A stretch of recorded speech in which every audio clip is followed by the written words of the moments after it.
Dumela, Saubona, Sakpase, Namaste, Upshin, Dubraota, Assalamu alaikum, Hotep, Buenas noches, bonsoir, good evening. Welcome to another episode of The Digital Couch with Dorielle. This is season 2, episode 24.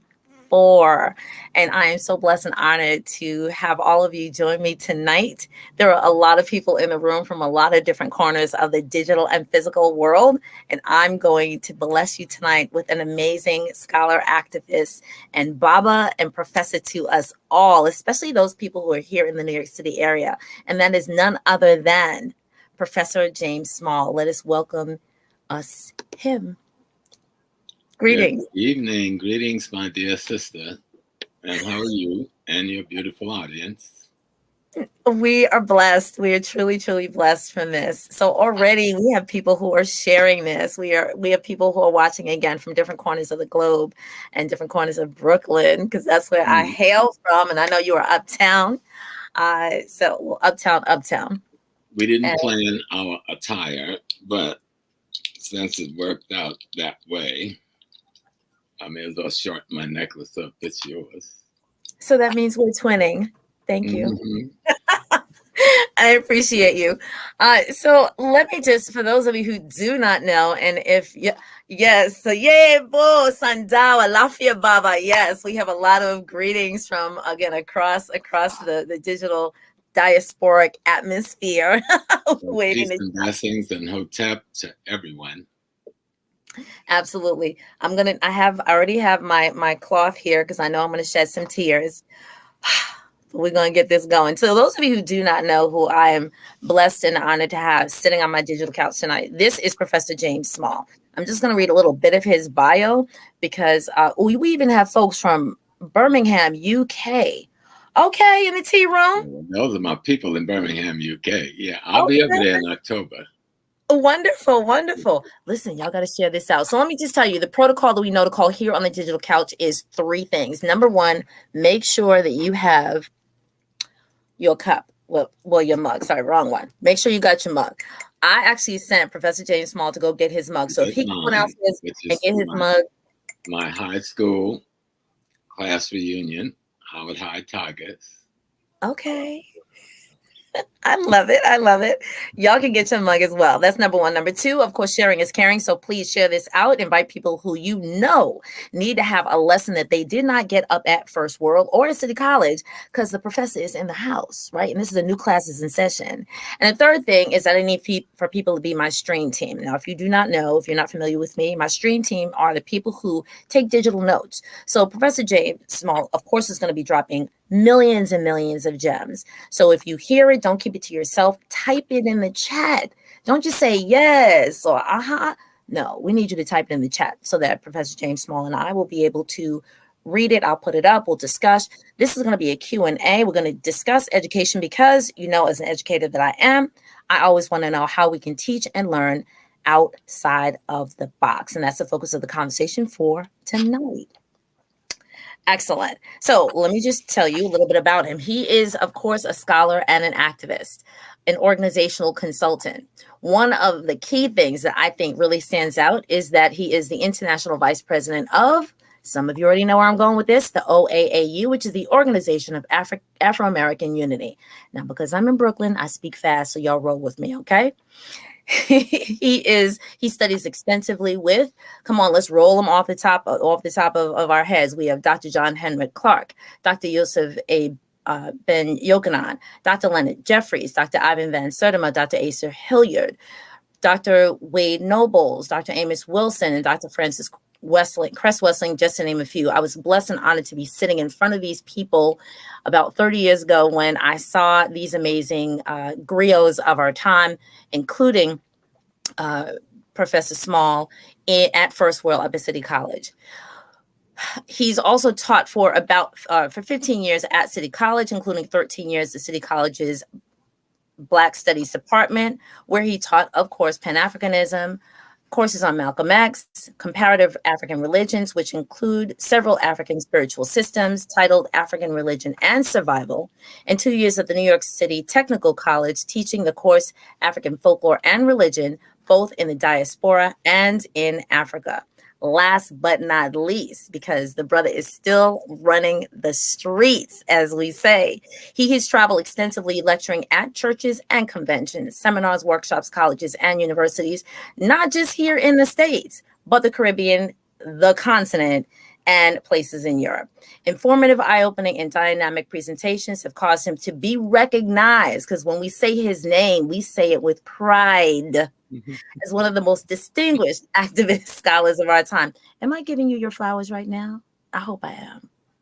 Oh, I'm getting lots of flowers. There's a whole garden out there. So excellent. Excellent. And he's currently conducting online courses. So if y'all missed it back at City College, there's still time. On African spirituality, covering Yoruba Ifa tradition, African spiritual systems, Vodun, and ancient Egyptian sacred science. And he takes trips religiously to the continent to teach us who need to know. Welcome, Professor James Small. Thank you, my dear Dorielle. So I'm honored. I'm glad we met where we met during the African Street Festival. And I saw you doing your little voodoo black magic, because I'm usually not on anyone's show this quickly. But I guess she must have magic. But you see how we hooked up even with your going to Ghana soon. So that's black magic. So I always tell people, thank you. Study your African history, erase the Europeans' mystery, and then you can work your black magic. See? Your history, erase the mystery, allow you to work your black magic. Excellent. Not being afraid of black magic. It's the only magic that's going to do you any good. I love it. I love it. So let me just give a couple of notable shout outs. First and foremost, Mama, my dear mother, actually traveled all the way from where she is to sit in the room with me so she could be here to watch this. Wow. Shout out to Mama. Hi, Mama. How are you doing? Mom, say hi. Hi. Okay, good. And then I have to give a special dedicated moment to my big brother, Baba Kafra, who I know is in the room, who's watching. And he was the person and the collective family, the family, we know it as the family. So I know Mama Nzalma is watching. And they were the ones that snatched me out of a work environment 30 plus years ago and made some comment that made me turn around and be like, who are you? And then gave me a book. Not just gave me a book, but then said, you need to come to First World.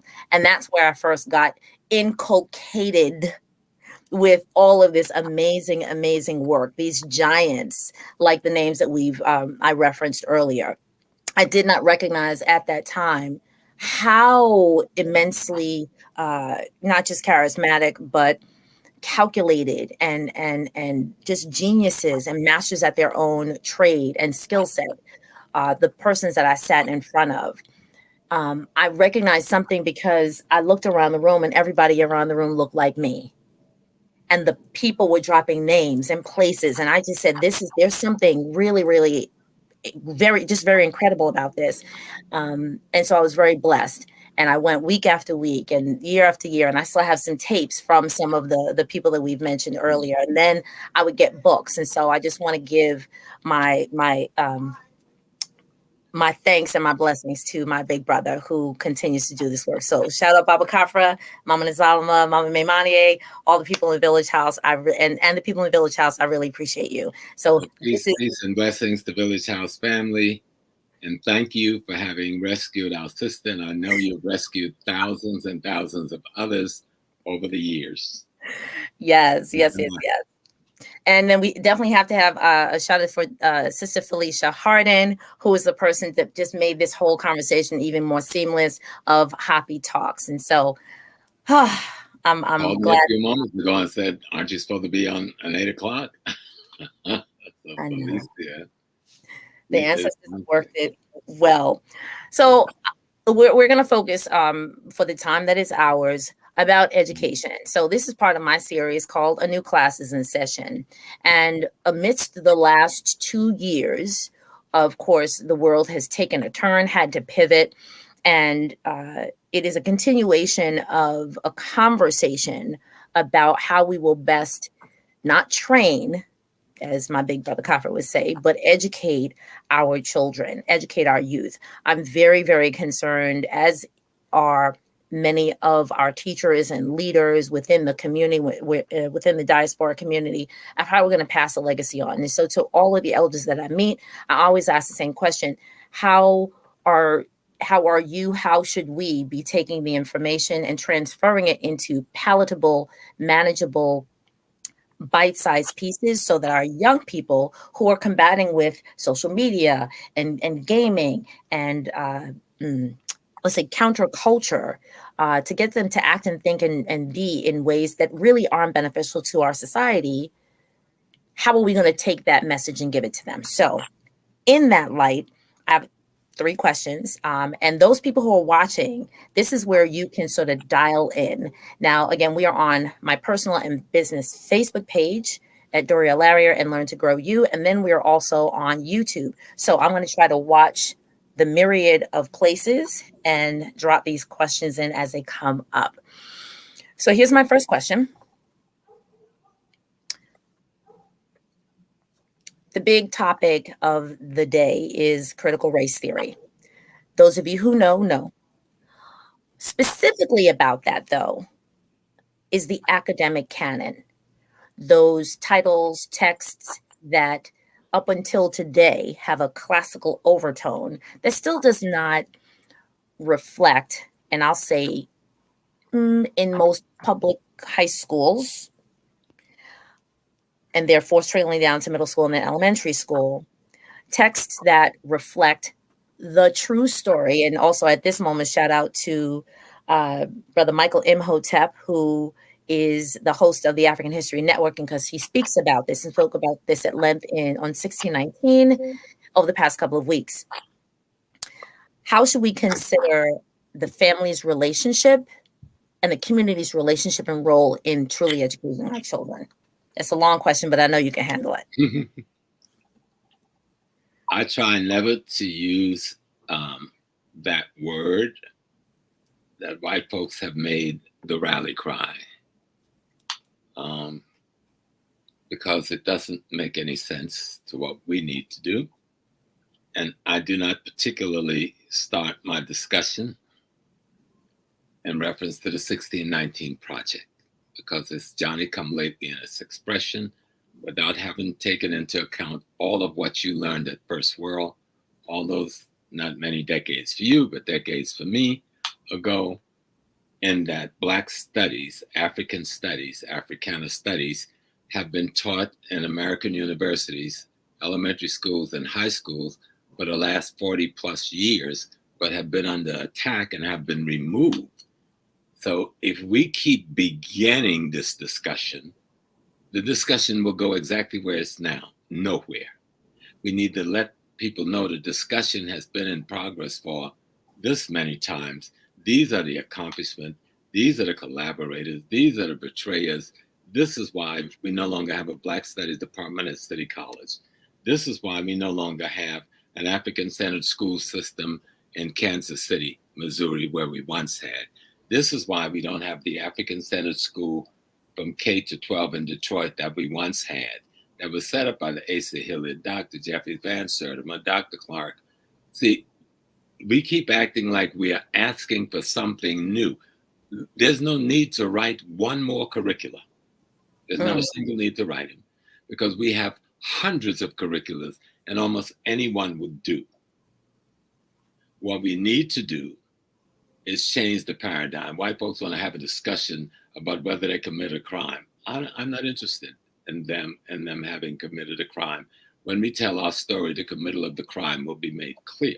We simply tell our story. Now, the first thing we have to stop to is referring to our schools as their schools or public school. Those are our schools. That's my tax money that paid for those schools. And we need to let the Black teachers and the Black principals understand, either you're on our side or you're collaborators. You're no better than the white supremacists and the white racists that have been murdering the psyche and the intellect of and spirit of Black children for multiple decades. Now, we know that all Black teachers don't fit in that category, so then you know I'm not talking about you. But too many fit in the category, and you know I'm talking about you. You are the collaborators. How can I come into Brooklyn with all of those Black children, almost 100% in Brownsville, okay? And those teachers all out there, okay? And then you can't teach one course on African history to 100% Black children in a school that have 90% Black teachers and a Black principal. There's something psychotic about you, the educator, not the children, right? Not the community, not even the white people, because white folks, they're strange. If you want to do their thing and you beat them, they say, okay, yo, do your thing, just don't do it with me. That's fine. But we don't even do our thing when they're not around. That's a problem. Isn't that because of the, let's say, the indoctrination or yes, we can go back to all of that, but it does not stop the collaborators and the killing done by our own. The professors, the teachers, the preachers, and the principals are no better than the kids on the street who are blowing people's brains out with guns every weekend. Except those kids are only killing 3 or 4 or 5 people a weekend. In that classroom, they're killing thousands upon thousands every day. Okay. And so until we get that serious about it, because the kids on the street that's pulling those triggers, that's giving us the thousands of deaths every year, are the product of the school system run by, in many instances, in many communities across the country, by predominantly our people that's producing these impotent little clones that can barely read or write and can do no math, have never been taught how to think, and have no background in their own cultural and historical perspective. Who should be the first line of blame for that? Right. Okay? Right. And if we're not going to be able to go there, I ain't got time to mess with white people. If I just deal with the Black people in between me and white people, I will solve the Black people's problem. Okay. And it starts with education. Education is at the foundation of the behavior of any community in the world. Okay. Can I want to add something in here. 1 second. Hi, Mama. Yeah. Hi, Mama. Tell Mama to jump in if she needs to. Okay. So y'all are going to see Mama for a second. Okay, come on. Come. Say hello to the world. Wait. Come in. Hi, my dear. Hi, how are you? Good. See, she's got on black and red too. This is a nice shoe like good day. Why do we wear black? Tell them why we wear black. Oh, okay. So today is Thursday, even though this is supposed to be evergreen. Today is Thursday, and every Thursday, ecumenicals around the world focus on an issue called Thursdays in Black. It is to represent and to bring awareness to gender-based violence awareness, to reduce the rape and killing of people, predominantly women, based on gender. And so we, along with, again, ecumenicals around the world, through an organization I'm connected to, Carrie Baptist Farm Mission Convention, we send the message around the world. Together we are stronger, and gender-based violence needs to end. So that's how we're It'll end when we change the education of those who are committing the violence. Otherwise, it will not end. It all comes back. There was a time when gender-based violence didn't exist, nowhere near this. Something changed. What changed? The people who have been practicing, we said slavery. There was no such thing as slavery. There was a process of genocide to get people's free labor. We keep talking about slavery like it's a work program. It was genocide. And in that genocide, both sides put into place an education system that feeds this gender violence that we've been dealing with. And it didn't just start yesterday or 20 years ago or 100 years ago.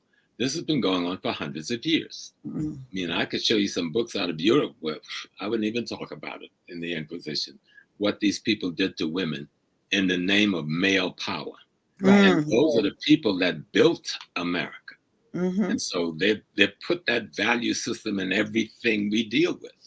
And so we have to understand, you get control of it by getting control of the minds. You get control of the minds of the community through the school system. And we can't abandon the so-called public school or their school, because it'll take us 500 years to build enough schools to have any effect on our own. We've got to take over what we've got. Right. And get the right people in there. Thank you. Okay. Bye-bye. Bye, Mommy. I love you red and black. All right, sweetie. I'm on it. All right. See, thank you so much. Thank you. You made our day. No, because this question is deeper than that. I have 5 girls, and any group of men that's honest know that, given the counseling I've done over the years, and even in our cultural ignorance when we were young men, we were abusive. We didn't take no for an answer. You said no when you come in your little shorty shorts and your little shorty vest, get in the back of my car, and then you're going to say no? We didn't understand that was molestation and abuse. It was a part of the then accepted culture and value system of the community, promoted by the music and the dance and everything else. And we don't understand that the cultural standards that have been put in place by those who created the genocide that produced America is what dominates everything we do. And unless we're willing to change that culture, don't own it, change it. We try to own it and clean it up. You can't clean it up because it's made up of ugly, you know? I'll be honest, I have not met, out of the 100% of the women I've met, I don't think I've met 10% that wasn't raped before they were 18, okay? And most of them told me their stories, their multiple stories, okay? It's horrible. So, and like I said, me and most men were part of that process to some degree, and so there can be no degree of it. You understand? Even now, you have to fight through it. It's in your it's in the grain of the culture. It's in your consciousness. How tightly do you squeeze somebody's arm when you want to pull them to you when they want to pull away? That may seem like a simple thing, but give it a thought. Right. I just on that moment alone, I work in early childhood, lower elementary school for years. And particularly in early childhood, there's something that is within, I'll say, our culture as Black Americans here and also in Caribbean communities. Often when an elder is holding the arm of a young person, it's held like this.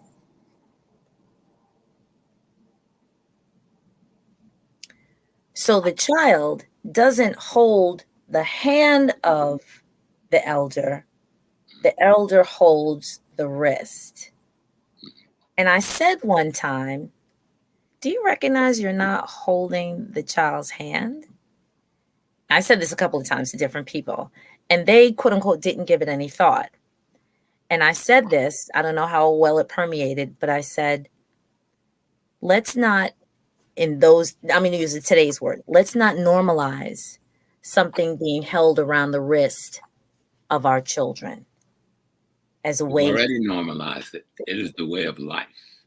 What we've got to do is say, is there another way of life that was not implemented? So we can't fix murder and perversion and genocide. The lesser of what it is. We have to get rid of it. But you have to find out what existed before it. It's like having a discussion about African Americans in the United States. 1619, we came over here as prisoners of war and genocide almost 100 years earlier. Right. But we were here before the so-called Indians got here. And we're still here. I'm a product of that still here. I have family from Africa, but I also have family from the indigenous African population that was here. And so we want to have a discussion of history, but with the premise being set by the people who have distorted history.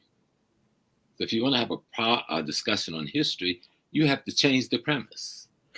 What I think is very powerful, and I'm going to get to a question that is from actually my high school mate, I see Patrick, is I'm very proud that these critical conversations happened in isolation. And when I say isolation, I now can speak and give language to nobody asked permission from somebody else, to write the books that we wrote, to have the lectures that we had, to gather together and to empower each other. Nobody asked permission. We did it. So we thankful to City College, thankful to to the African Poetry Theater, thankful to the Slave Theater, thankful to all of those what now might be considered like Black think tanks or study groups, thankful to the small houses that got together and said, hey, even like the house in the community that I come from, where we didn't go to First World and buy one book.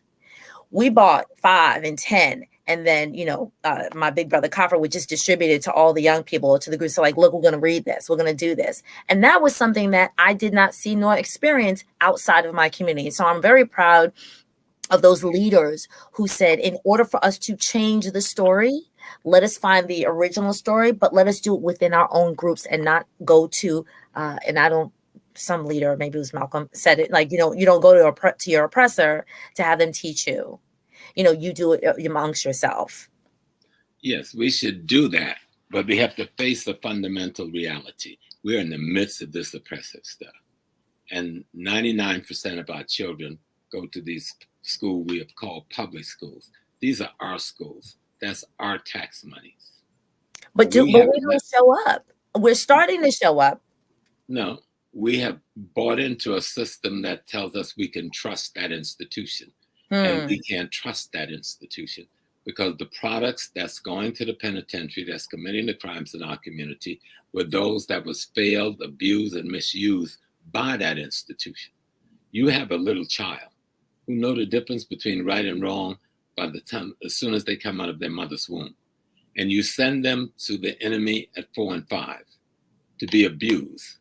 And if they reject that abuse, which most of them do, we punish them for rejecting the abuse and send them back to school under the guise that you're supposed to be learning.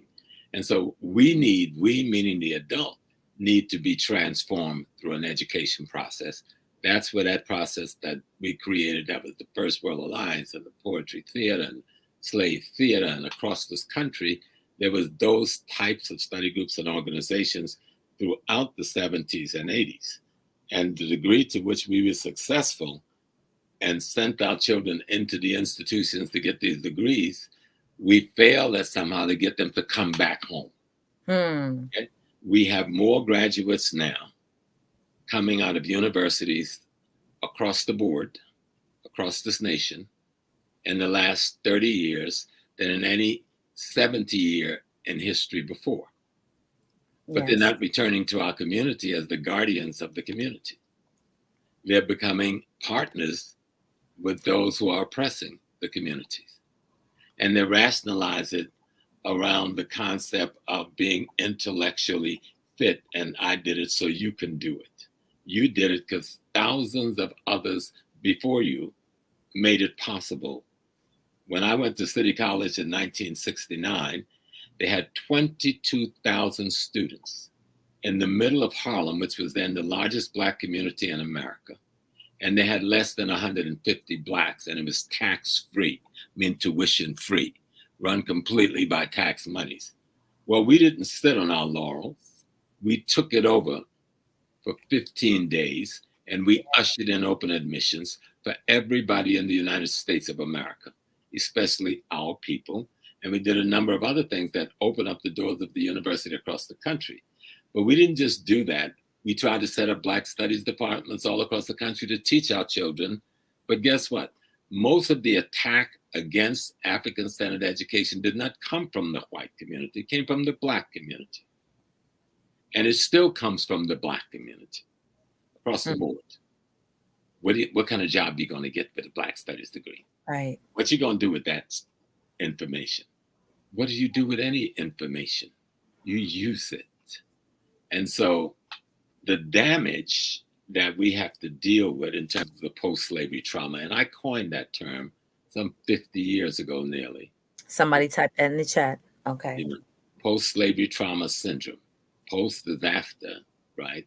Slavery is the physical crime of genocide committed. The trauma is what resulted from that crime. And the syndrome is that the trauma continues as though the act of committing the trauma was still functional in your environment. So we may not be in the physical change, but like you were talking about the holding of the hand, we are still operating like we're in the physical change, and we're still using the motifs of the physical change to restrain, to restrict, to control.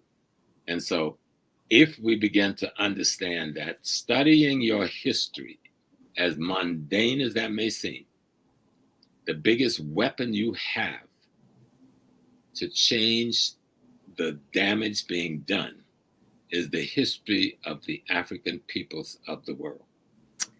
Now, so, yes, sir. Okay, so I think this is a great segue to get into this question that was posed. I'm going to pop it up just for a moment because it'll probably take up most of the screen, and then I'll pull it down and read it. So this comes from, and I went to Erasmus Hall High School in Flatbush, Brooklyn, and this is actually one of my classmates. And so he says, what does Professor Small think is the number one thing we should do? For example, do conscious parents need to organize at the school district level to control the curriculum? So this is part and parcel to what you said about how they are our schools, they are our tax dollars. But as we move in, and so this is actually something I studied when I did some admin work, that, and I didn't know it until the time I did this work. It is the state that determines particularly the history curriculum for the districts within that state. So what we learn in social studies, let's say here in New York, is gravely different than what is taught below the Mason-Dixon line. And I didn't know that until a couple of years ago. And I'll do this first, then I'll come to his question, because that's a very important question. When Dr. Leonard Jeffries came under attack, and very few Black people defended him, it was because the state that has the Board of Regents determined the social studies curricula and structure. Right. And Sister Adelaide Sanford, who sat on the Board of Regents at that time as the only African to sit there, was a part of a committee to rewrite the social studies curricula for the state of New York. There was Latino scholars brought in, Irish scholars brought in, Native American scholars brought in, you name it, and an African American scholar brought in. The only one that came under attack was the African American scholarship, Dr. Leonard Jeffries. Mm-hmm. They call it the curricula of inclusion. That was not the name of it. It was the curricula for the social studies for the state of New York. Right. And so the enemy dubbed it curricula of inclusion because they didn't want people to see what was being discussed. What was being discussed is how do you do exactly what the 1619 project is trying to make reference to. How do you change the curricula to reflect the reality of history of the people who's involved in this country? And so because we didn't fight that battle then, we're still fighting that same battle. Matter of fact, the people who are even selecting the history books that's used in our school is a white family in Texas. Now, they said that's allowed because Texas has the demographics ethnically and so forth and culturally that can mimic the whole nation.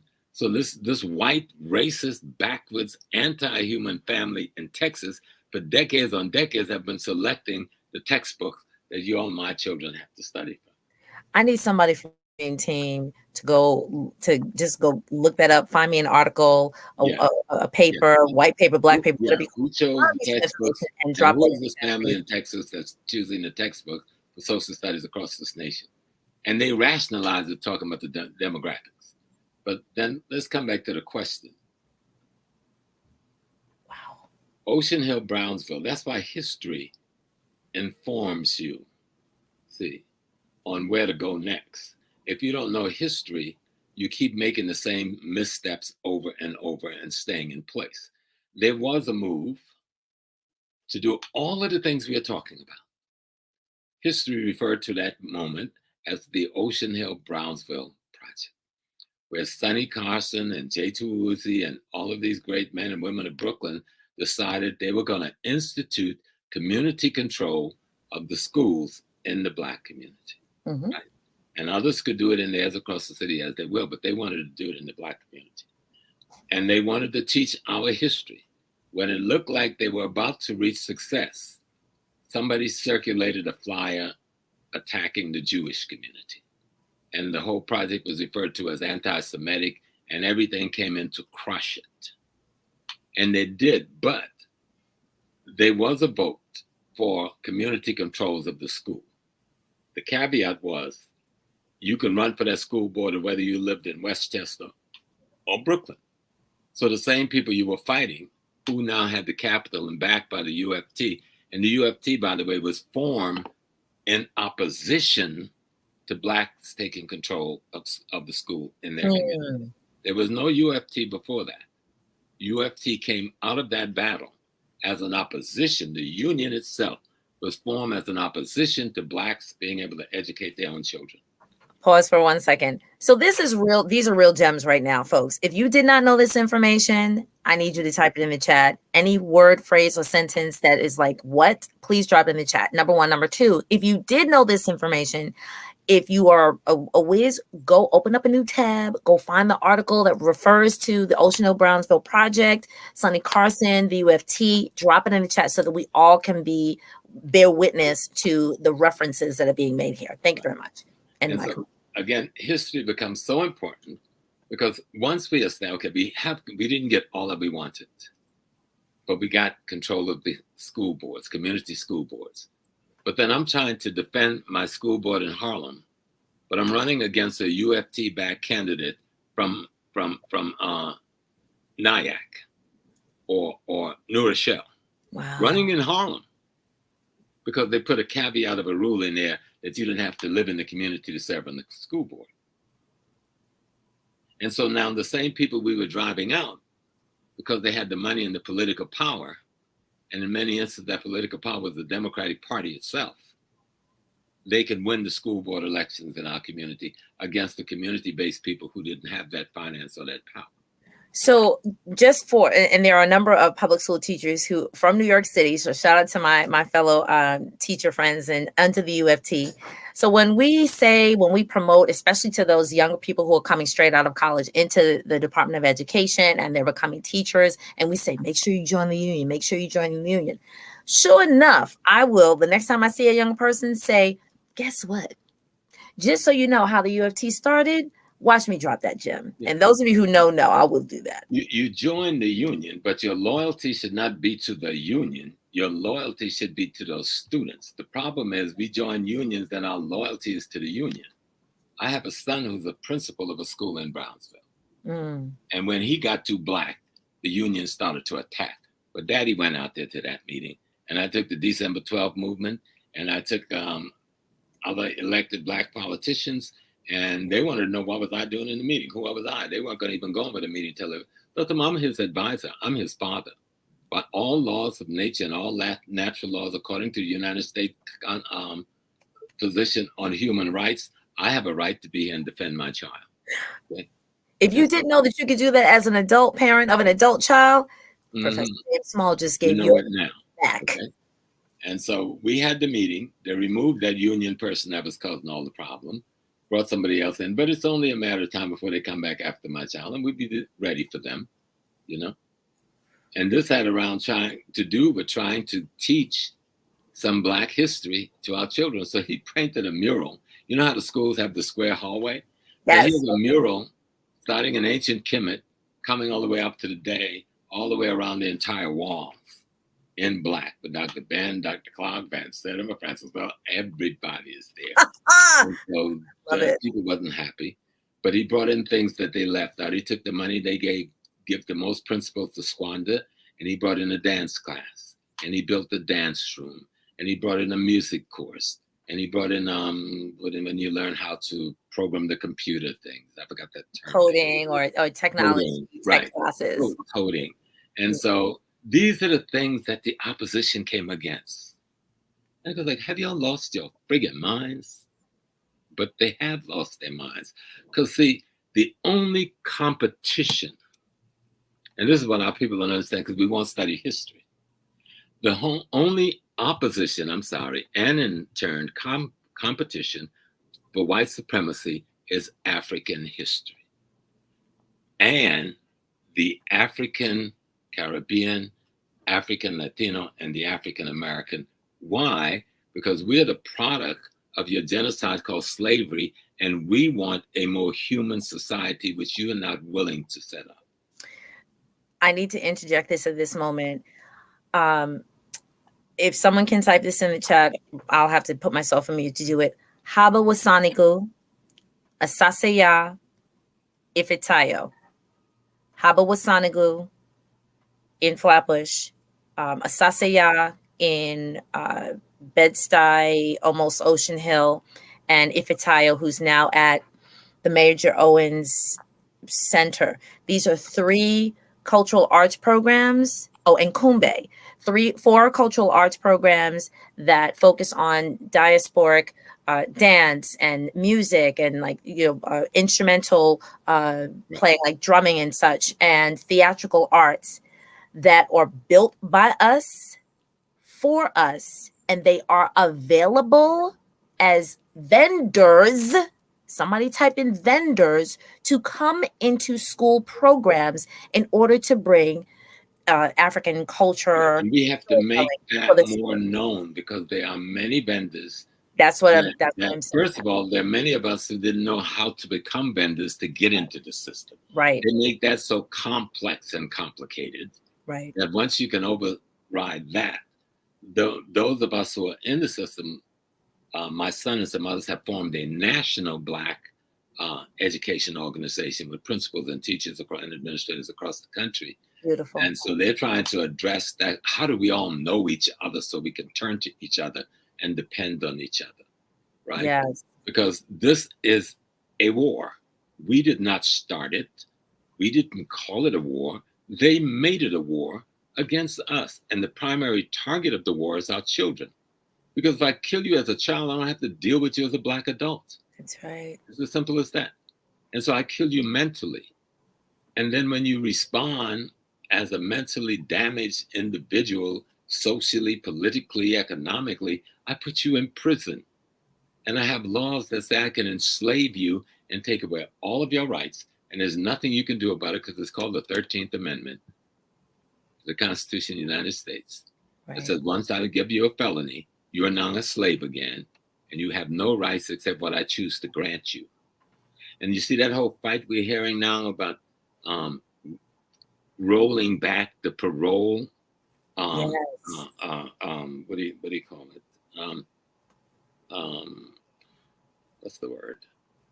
Somebody type it in. Reforms. Yes. Reforms. They want to get back to that 13th Amendment thing. You see? So if you look at the children who are in the prison system right now, I guarantee you, most of them will drop out of high schools, or most of them came out of a child care institution, and most of them who did finish high school could not read or write, not even on the 4th grade level. So you put this product into the social work environment that don't have a chance in hell becoming a part of that environment. And then you put the drugs in the community as an alternative economic development strain, and then you have everything set up to eliminate those people. And they've been doing it and getting away with it. How do you have a discussion about appropriate police behavior when you shoot an unarmed child in the back 16 times? And then even we are talking about, let's have a discussion. We're going to wait to see what the findings are. What other findings do I need? You shot an unarmed baby running away from you, and the law says you can't even shoot in the back anyone running away from you. Right. Okay? But you shoot an unarmed kid in the back. And this is justified. 60 times because he's an African. And you have been taught that you can capture alive the man who shoot up the 4th of July parade and killed all those people and maimed dozens of others. You take him alive. But a kid who you wanted for a traffic stop, a meaningless traffic stop, ran away because he's frightened to death because you killed Black kids at traffic stops, and you shoot him in the back 16 times. And we're still having silly discussions about let the law take its course. Right. Let me tell you a little secret. and I know I've said it before, but I won't get your show in any trouble. But people have a responsibility to themselves and their communities. And so history is important to establish what is a family, what is a neighborhood, and what is a community. You cannot even begin to talk about I'm from this community if you don't know the history that established your presence and your posture in that space, that geopolitical space that you call in a community where you don't control the fire department, you don't control the police department, you don't own the land, you don't run the retail enterprise or the wholesale. That's not your community. You're simply a boarder, a renter in a neighborhood in somebody else's community. I don't care if it's 100% Black in terms of its residency. It's not by definition a community. A community is where you own and control the economic, politics, and culture, the real estate, labor, and resources. Then that's a community. And we lack that because we don't understand history. Because the history established identity. History establishes identity. And Dr. Asa Hilliard taught us that true freedom is to be shackled to your identity. If you can't establish your identity via your history, then what are you fighting for and who are you fighting for? Somebody needs to go back to this particular moment, which is at minute 46. So I actually just put minute 46 in the time, because if we just focus and replay that in our head, in our mind, and let that be a mantra for us, we could start to make some shifts.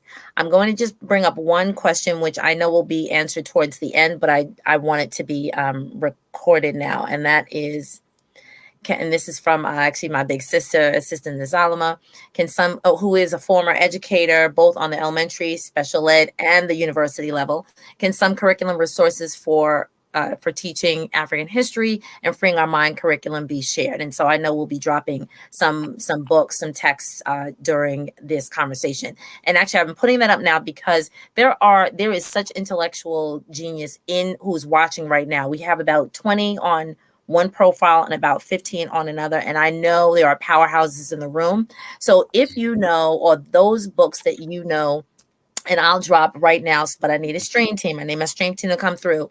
So we can, of course, start with Developmental Psychology of the Black Child by Dr. Amos Wilson. We can also talk about the Jawanza Kunjufu series, Positive, to Destroy Black Boys. Wait, what is it? Somebody knows.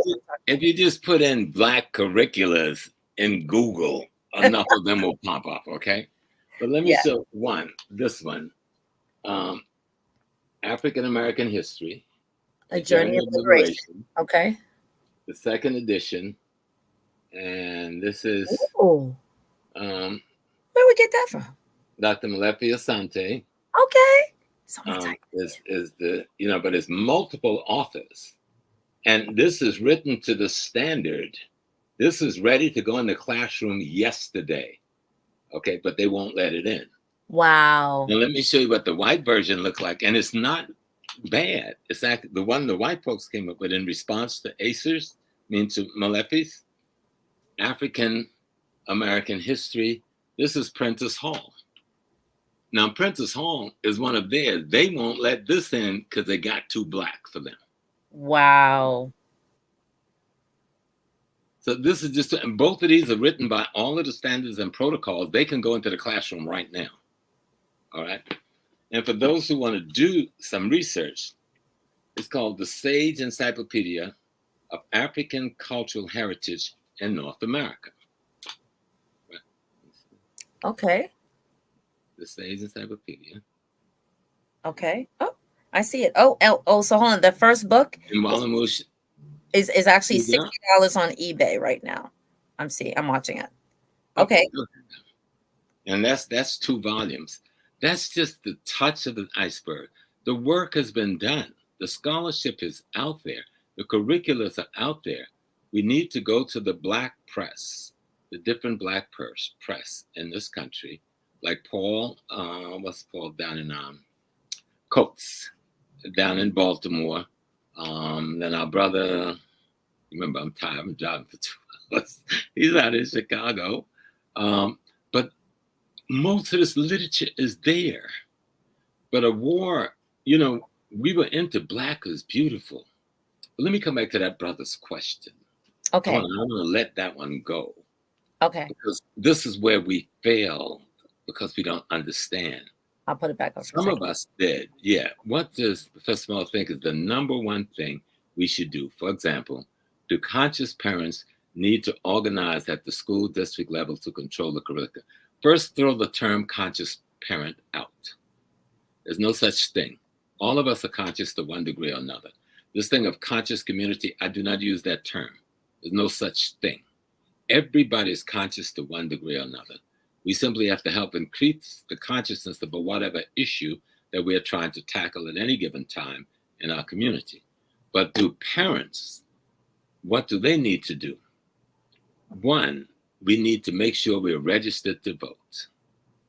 See, because everything in our community, because we live in the United States of America, you can want to be a socialist or Marxist if you want to. That's cool, but that ain't what's happening here now to create a school board. People are running for the school board and they're getting elected in a process in America that's called a democratic electoral process, whether that's real or not. That's the process. You've got to take control of that process. You can because you're the majority in the community. But what they've done was made you, they've taken the rules and regulations of how to run an election out of your space. So you can vote even when you vote and you register to vote, you're not educated on how to vote or what to vote for. Right. So we need a voter education process that tells us how the voting system works. How do I get Sister Doriel on a ballot to run for the assembly or to run for city council or to run for the school board or to be on the land reform committee, et cetera, et cetera. All of these things that make decisions in our community come about from voting, okay? And at the very local, at the most local level. Yes. Your assembly person. Educate the people, but people don't know how to do it, okay? So part of the process is going to have to be, yes, you've registered to vote. Now you're waiting for November or the primaries. No, there's a bunch of other things you can vote for in between. That's right. Here's what they are. The Land Reform Committee, the library, the thing that controls the public library, that controls the museums. All of these people are voted for. Some are appointed, but many of them are voted in to positions where they appoint other people to these positions, these commissioners and so forth. And so we have to learn, how does the voting machine work in our community? So if the Democratic Party is the dominant group, then take it the F over, okay? Take it over. If you want to change the name next year or 2 years, then change it. But right now it's called the Democratic Party. Let the people who say I'm a progressive or I'm a community organizer take over the apparatus that is controlling the electoral offices in your community. Mm-hmm. Learn how the process works. Learn how to get, you can try to get somebody off the ballot and they can get a signature take over because your J didn't look today like your J looked yesterday. Right. So you have to learn, how is this game played so I can win at the game? And then you can begin to change the rules of the game to favor yourself. But you've got to get into understanding how the politics at the local level works in terms of the basic rules and regulations. There's regulations called the Board of Elections. Yes. Me and my friends, me and Tony and others, back in the 60s and 70s, we out there registering people to vote.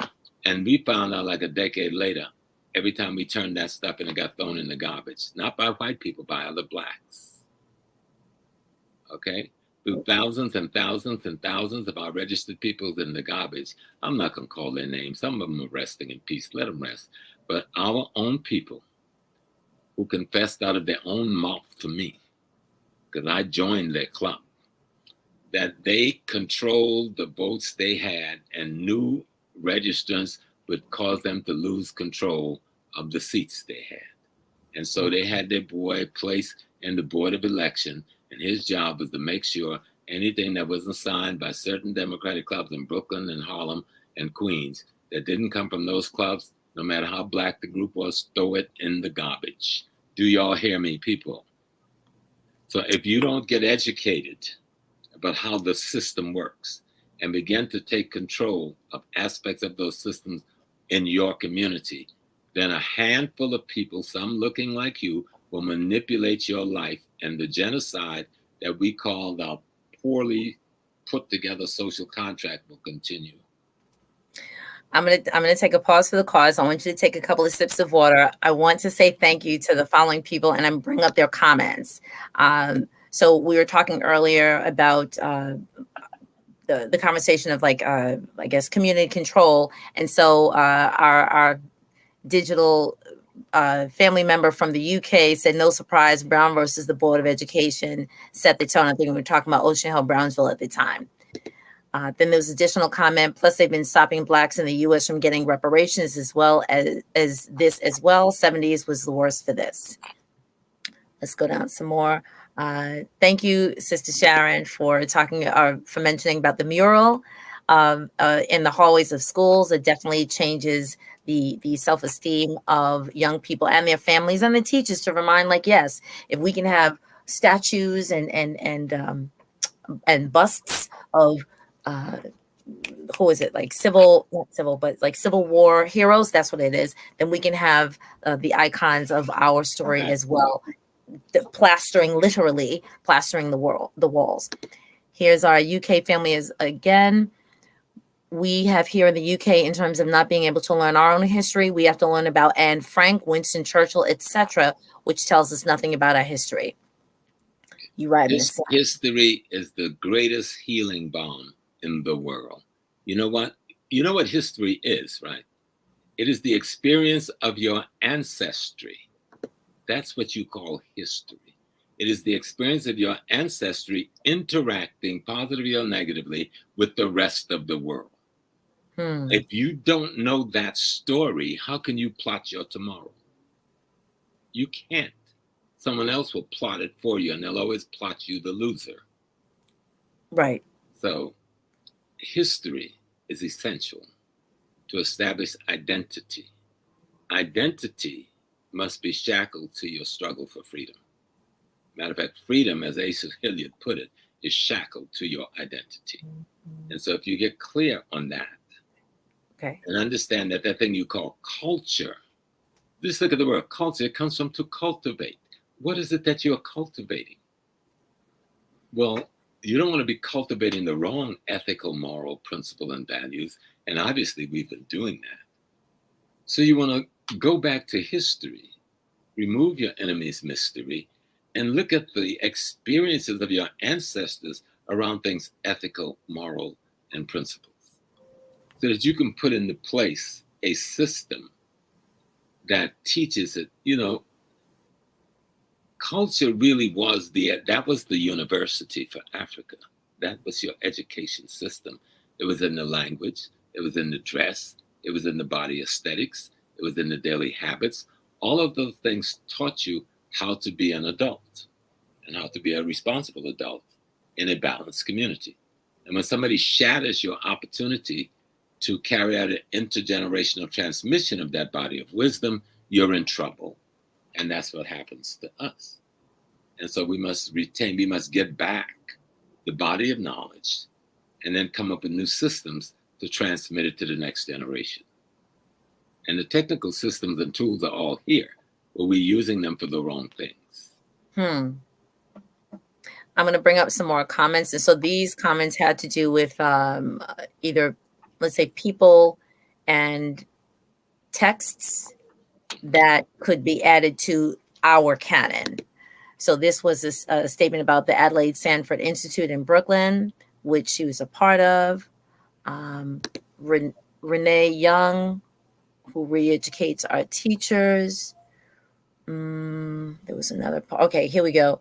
Oh, yes, Jawanza Kanjufu, who I was mentioning before. That's what I was trying to remember from Shabbat. Yes. What's the name of the 3 books? I have like volume 1, 2, and 3. I don't know. It's on my shelf. Here we go. Here's another one. African-American History, A Journal of Liberation. Oh, Black Power by Amos Wilson. Oh, absolutely. I mean, the library is nonstop. I could just read off another thing we do not do and we should get into is reading biographies, right? We should read the biography of a Maya Angelou. We should read the biography of say, Frederick Douglass. We should read the biography of Booker Washington. We should read the biography of W. Du Bois. Because what you're going to see in the biography is the trial and tribulations where these men and women are addressing the same problems we're addressing today. Mm-hmm. How they arrive at the resolutions they arrived at for themselves. So like same stuff, different decade. Absolutely. I was going to say the other word, but if it works, it works. And the enemy know what they've been using works, so they keep reusing it. We have to start studying our history and studying those who got out of the box to figure out how can we get out of the box.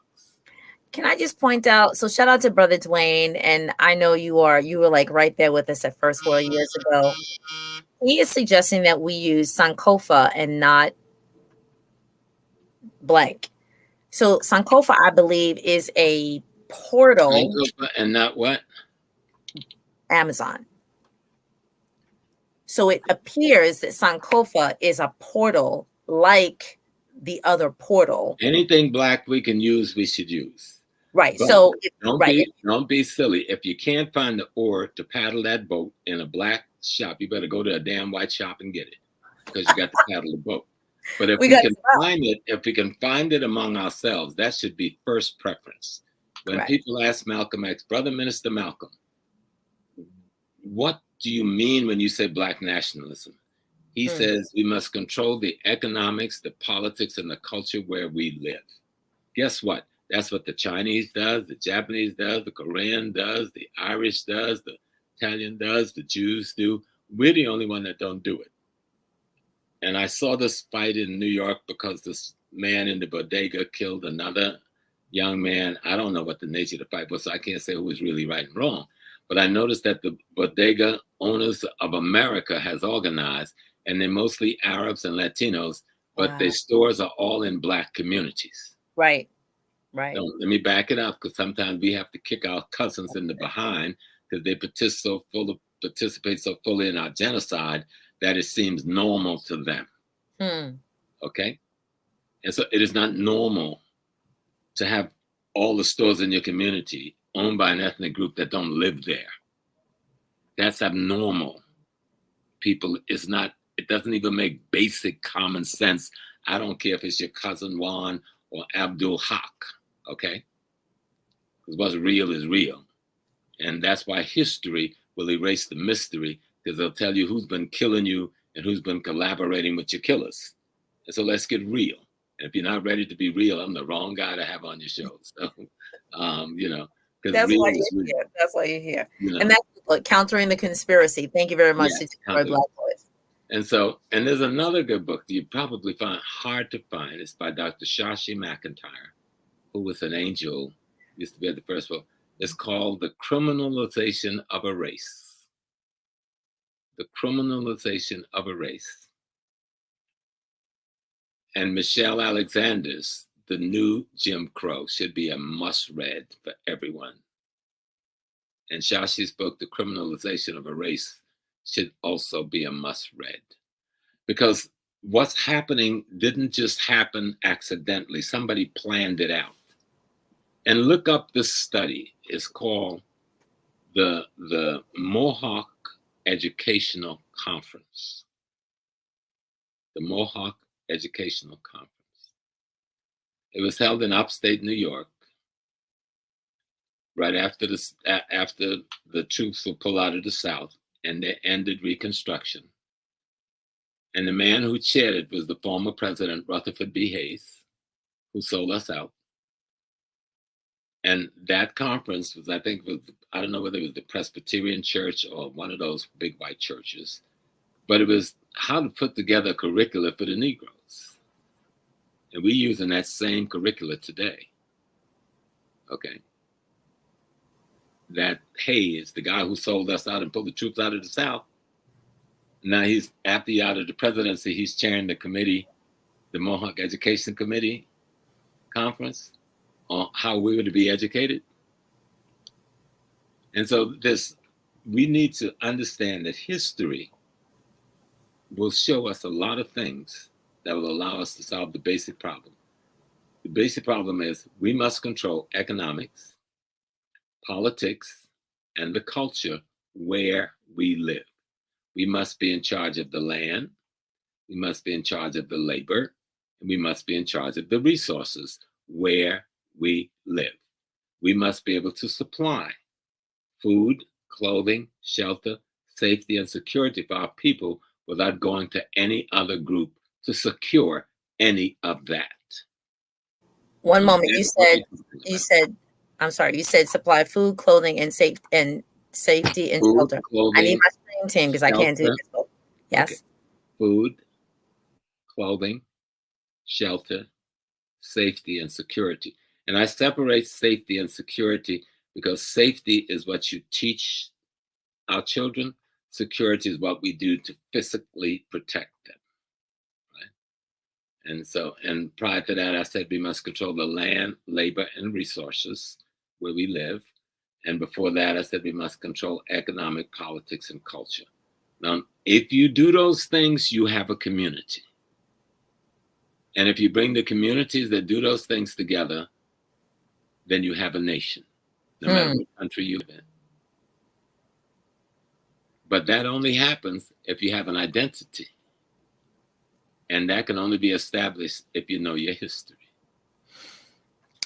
At this moment, I want to just shift and you'll probably say, okay, I'm almost done in a few moments. But if the spirit leads, and the spirit leads, I want to highlight the community educational centers that popped up en masse or showed themselves mighty and showed themselves proud approximately 2 years ago. Even though I work within the educational system of this city, I am and have always been a strong proponent of homeschool environments.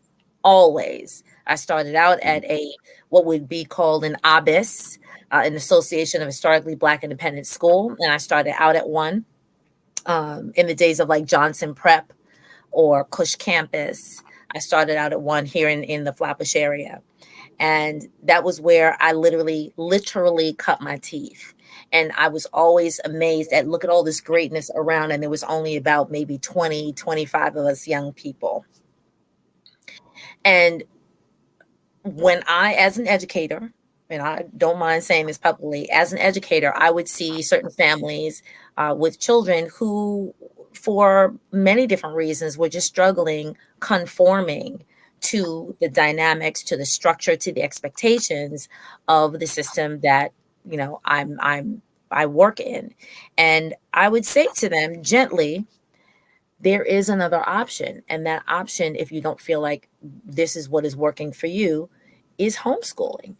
And so because of the, let's say, the financial expectations of the family, the work schedules, et cetera, they may not have been able to work that out. I also have experience and time on the books in family childcare. And so the schedule and the dynamics of, let's say, the grandmother of the community or of someone who is a retired educator, and to sort of coordinate that. I said, well, you know, just so you know, you can actually employ or contract with those small businesses, because that's really what they are, to assist you with that. Now, some people in the know did that and they were able to sort of navigate that.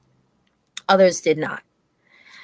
2020, when all of the ish hit the fan, there were people in our communities who, and some of you know, like in the Bed-Stuy area prior to this, because of a little shakedown, let's say, that occurred on the other side of Eastern Parkway. Y'all know where I live.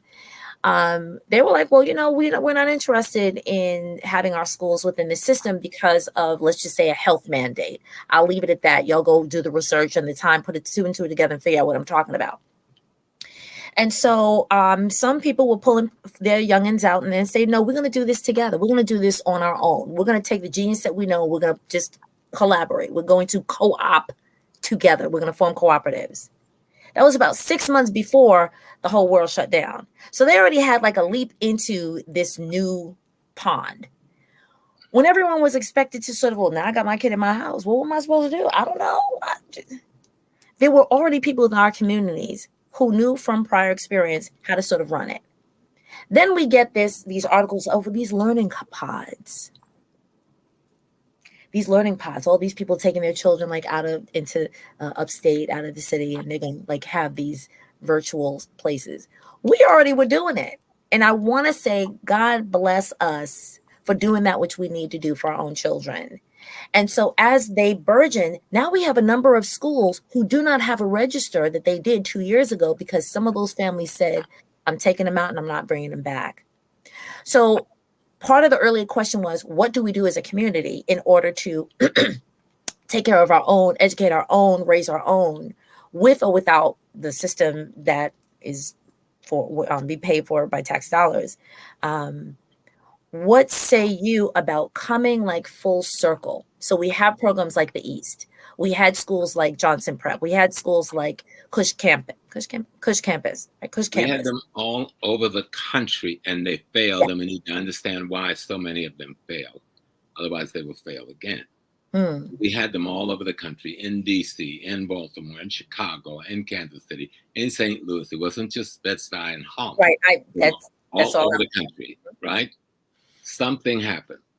First of all, our numbers are too big to think that can carry the weight. I think we need to build that and sustain what we already have and expand that. And while we are expanding, you got to take the place where 90% of your kids at, and you got to take it back. And we have not made a serious effort to legally take control of the schools in our community. After Ocean Hill-Brownsville, when we turned to the East and the others as an alternative, we still left 99% of our kids in that system. And so we've got to do both. And the other thing we have all of these religious institutions in our system. And our people still go to them, well, Jesus this, and Muhammad this, and Allah this, and Yemojah this. Well, damn it, tell them take care of the children. If that body that we call the religious bodies was to partner in the concept you just laid out, we can do it overnight. After the Civil War, that's what we did. And that's why we built thousands and thousands and thousands of schools overnight.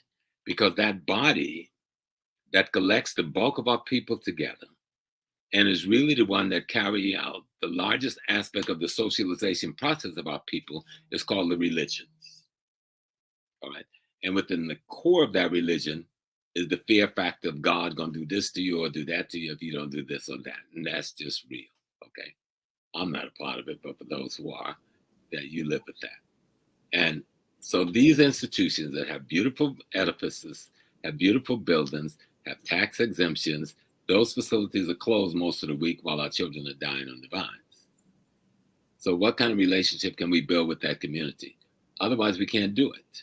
The time it would take for us to build an African spiritual community and have 75% of that is as corrupt as the Christian or Muslim community. Yeah, I'm one of them. I'm telling them. I'm a Babalorisha. And too many of those in the traditional Voodoo community, Yoruba community, Gandamblay community, Santeria community, you as corrupt as the very Christians you were running away from. All right? And so unless you're going to be serious about being an agent of the universe, because that's what you are, whose obligation is to teach those who know less than you, and that's what you should be doing. And the more that you know, the greater servant you should be, and that's how you should view yourself. And if you're not doing that, you're just in the way of freedom, as far as I'm concerned. And so, yes, every homeschooling enterprise that we could do, because I've been advocating it for years, that even while our children are in public school, we should homeschool. Yes. Okay? We're talking about after schools. We're talking about Saturday schools and even Sunday schools. We're talking about math supplement, science supplement, and other technical supplements that we can do 6-7 days a week. Because the average parent does leave that house about 7:30, 8 o'clock in the morning to go to work. That's real. They don't get back in that house until 6:30, 7 o'clock at night. And if it's a mom without a male part there, she got to now fix dinner if them children ain't old enough, do other things around the house. Now, she tired as hell. It's 9 or 10 o'clock. Where's she going to have, even though she tell them to go do your homework, and she's trying to help, where is the input there? You know, you're killing both mom and the children. And even if the dad's there, you have almost a similar situation in terms of the time that go into this. That's the homeschooling that should go on besides the full-time homeschooling, which is the preference. But we're not there yet. We're trying to get there. We can still have the supplements with the after schools. That can happen from Monday to Saturday. You know? Right. And I have to again give another shout out. So yes, I'm going to pull this up because this is who has been a leader in my community, that a number of the educators and social activists who, yes, like sat in the rooms with yourself and other greats, we pulled together, you know, like, let's say, I'll say, for example, like a brother, Michael Imhotep, hasn't done it, but, you know, there's always a way. And to pull that great person for a small part that they are a genius in and said, hey, in essence, we want to do, let's say, like a series, and you come in and you teach or instruct, you know, a series for this learning pod that was called, or this study group, or this think tank. And so there are groups of people who are within little pockets who are doing that work. They're doing it, and they've been doing it all across the country. Well, we are nearly 80 million people in North America. Right. And if we are helping 100,000, that is good, but it ain't good enough. Right. Because we have nearly 80 million people in trouble. Now, the overwhelming majority of us are working class to middle class people. We are not impoverished people. Okay? We've spent for the last decade over $1 trillion in surplus capital. We are a disorganized people. When you are disorganized, your capital is being used for everyone's interests except yours. And your priority is being determined by someone outside of your community. Let me just show you with the music. If you went to Texas, to the white community, they're listening to the same hillbilly shit. And it's cool, it's their culture music. Excuse me, I'm gonna come out. I'm not gonna do that. I'm not gonna be hard on you like that. The music they're listening to today, they were listening to for 50 years as their cultural classics. We have an enemy that changed our music every year because we are not in control of our musical retention, just that piece of our culture, right? So we go from jazz to blues to rhythm and blues to hip hop to rag to bebop to down. But some other white ethnic group has been in control of that for nearly 100 years. The closest to music retention that carry cultural message for us have been the Black church. That up until the 1960s pretty much retained itself. But since then, they have commercialized that. And again, that same non-Black ethnic group that controlled distribution of recorded popular music have now taken control. And so first they stop calling our music spirituals and start calling it gospel. Okay. I mean, and we need this is history again. Study all of these things. What was Sister Rosetta Tharpe talking about, singing about? Yes. What was the fight with Ruth Brown? Sister Ruth Brown, who I love, boys about it, Ruth Brown, bubblegum card, and trade them Ruth Brown. Sister Ruth Brown led the fight to get control of what do you call the money you get for your records? Royalties. For decades without people even know that woman was fighting. Wow. They're one of the most beautiful, most popular Black vocalists in the country. She just dropped out. She didn't drop out. They pushed her out because she wanted justice. But she never stopped fighting. And so many of them now who are getting their royalties, They don't even know who to attribute that victory to. That's why history will change how we approach the issues of the day. You see? And I'm talking about not just ancient history, but contemporary history. Did you just say Ruth Thorpe? Sister Rosetta Thorpe. Sorry, Rosetta Thorpe. Okay, I'm typing. My mama loved that because my mother sang in a group. My mother had her own group in St. Anne's Baptist Church. My sisters and all of them was a part of that group. And my mother's hero was a sister named Sister Rosetta Thorpe. She played a guitar. Okay. And she was kicking it before Rosetta Thorpe. Somebody put it there. What's my boy name? But the blues. Before B.B. King. Rosetta was dropping it with that guitar. You got to look her up and bring up some of her pieces. All right. Okay, so a jazz guitarist who was a spiritual singer, what they call now a gospel singer, and she was off the charts. So much of our folk music was in the church up until the early 70s. When somebody took control over publishing our community. If you remember the life of Sam Cooke, a life worth studying, Sam Cooke had control before Ray Charles. Sam had control of all of his masters, right? Of all of his royalty, because he was doing only gospel at first, because he came, Daddy was a preacher and everything. When he switched over to rhythm and blues and tried to do that, they assassinated him. And they try to tell you can mess with some woman. And no, they killed Sam. Like they killed so many of us that go up against their system of social control. Somebody wants to be in control of the socialization process of the African American and the African world community. We saw that with hip hop. As much as the brothers like to throw revolution this, revolution that culture, hip hop is not a culture. Okay? Hip hop is an aspect of Black American culture and then Black world culture, but it started as an aspect of Black American culture, and it was an aspect of Black American culture that was talking about the suffering of urban Black youth. And somebody decided first they laughed at it. If you remember, it wasn't going anywhere, and when the people started listening to the youngsters, then the enemy came in with his fistful of dollars. It says, if you would pervert that conversation, I'll make you rich. Could it be Little Richard? Was Little Richard, thank you, Brother Dwayne, who was, Dwayne, if you can just give more information or say more about that. Was it Little Richard, Professor?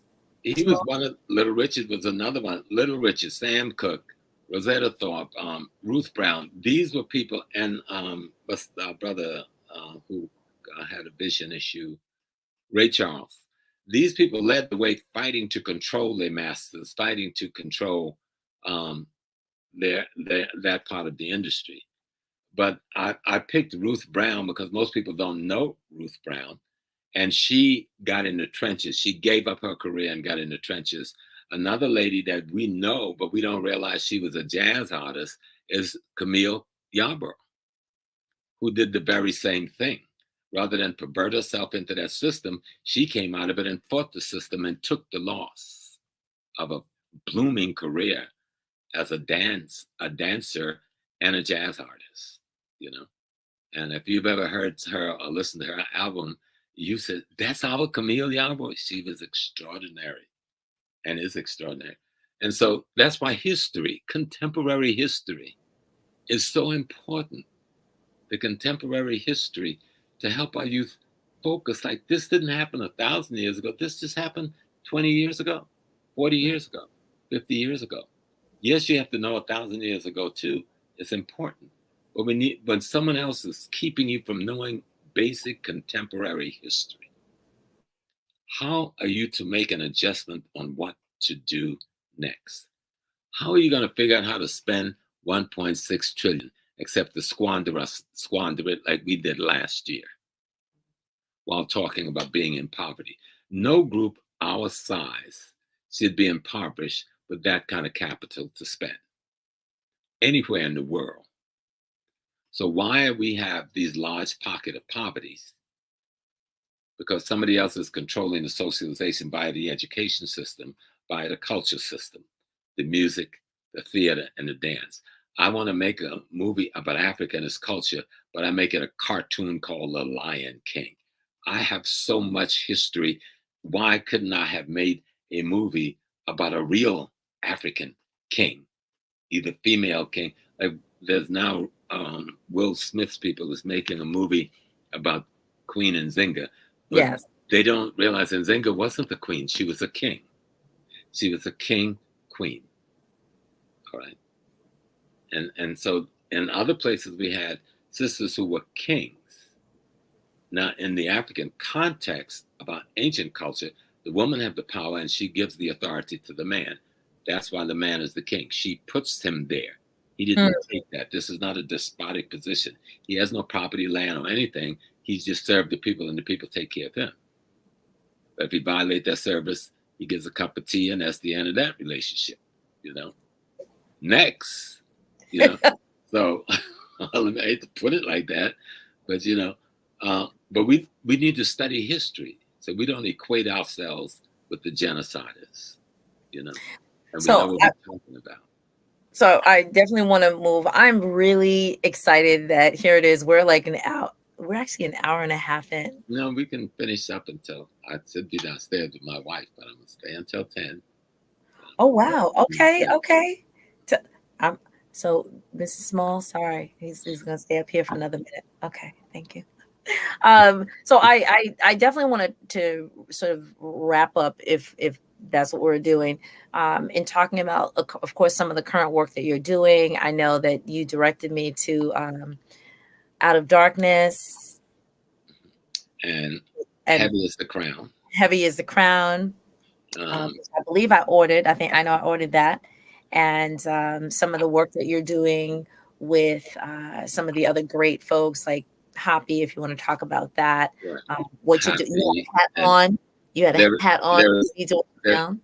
There's a good one that I tell everybody to watch. It's called By Whatever Means Necessary, but it's on Epic. It may be on Hulu as well.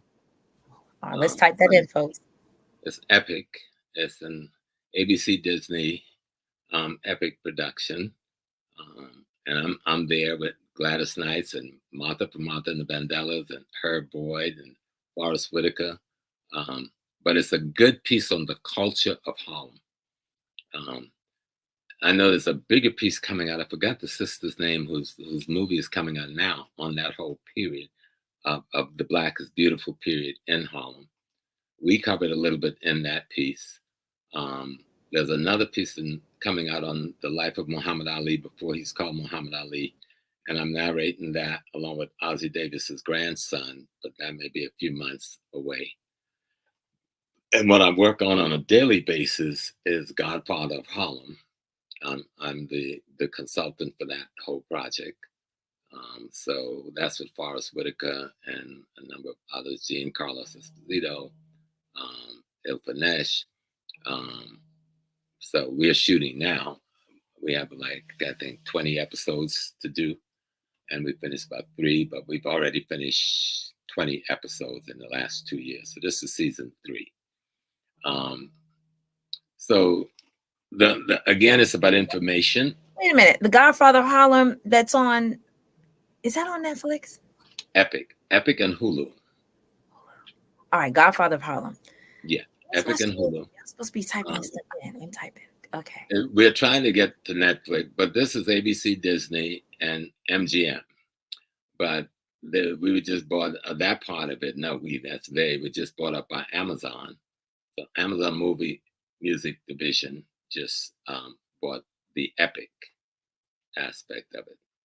But The Godfather of Harlem is probably one of the best movie of that kind on TV for the last 2 years. But I think it's been a little bit too Black to get the awards. Even the NAACP didn't give us. We did get one award for the NAACP for Brother Carl out of Chicago, who's the director for a segment he directed. But we're Black. I mean, it's got a lot of whites in there too, but it's about Bumpy Johnson. It's about a black male figure who's being presented as a winner and not a loser. Okay, and he's friends with Malcolm X and Adam Clayton Powell, and both Powell and Malcolm is featured throughout. There's a stream of three. So the guess is to try to figure out which one of the three is the true godfather of Harlem. So that's the silent, but it says, when the Harlem underworld meets the civil rights movement. That's the title. Wow. The point is how do we try to use these mediums and influence those who are using the mediums so that it can affect us in a positive way and not a negative way? You know, and so that's what I hope I've been trying to do with this thing. And you have. I'm overwhelmed. I'm blessed. I'm honored to come to see you, not just at the front of the room, and I'm sitting in the back in the nosebleed seats, and now you're here on my couch. You're right next to me. So I'm also glad to have brought together a number of, again, your former students who I'm only looking at like two different profiles, but I think there's another one that I'm not seeing. But again, you have former students here from City College. You have you have people in the tea room, and I hope that's an okay euphemism to use over on the side in the United Kingdom, and yes, folks even like down in Florida, Virginia, some just down the block in Brooklyn for me. My community family, and I'm just blessed and honored to have you this close. So you definitely answered a number of the questions, even that I didn't even get to, but happened to have, talked about it along the way. Well, let's kind of summarize what we did. I think that'd be the best approach. Yes, definitely. So we definitely discussed some texts that we are all familiar of, and collective energy sort of keeps the ball going. When it comes to parental control or parental oversight, participating in the voting machine, going to, we didn't say it directly, but going to like your community council meetings, going to your town halls. All of those. Don't let a single meeting that affects your children institutionally and you, that somebody in the family isn't released to go to. And then the next move is to learn, how do we become that person on the board? If we don't like who's on the board, they do not vote in our interests, how do we become that person? That means getting the voter education's part of this straight. We've got the voter registration down. Otherwise, all those black folks wouldn't be in Washington and Albany and City Hall. So we managed that really well. Let's get the voter education so we can get the right black persons in those positions who understand that they're not getting a job for life. They're serving a community. And if you serve that community well, you'll have a job for life. But you can't not serve the community and still have a job for life. And that's what's happening across Black America. And that's stop. This is a very important comment that came up. This is from Jesse Johnson in the UK. True Talk, Professor Small, 2 hours a weekend studying with our children/family will make the world of difference. I'll be looking to go on a course of African history by Robin Walker soon here in the UK. Thank you. Robin is one of those authors we left out. We should all read When We Ruled by Robin Walker. When We Ruled by Robin Walker. It's an extraordinary survey of African people's history. That's just one of his many books, but that one I would recommend to everybody.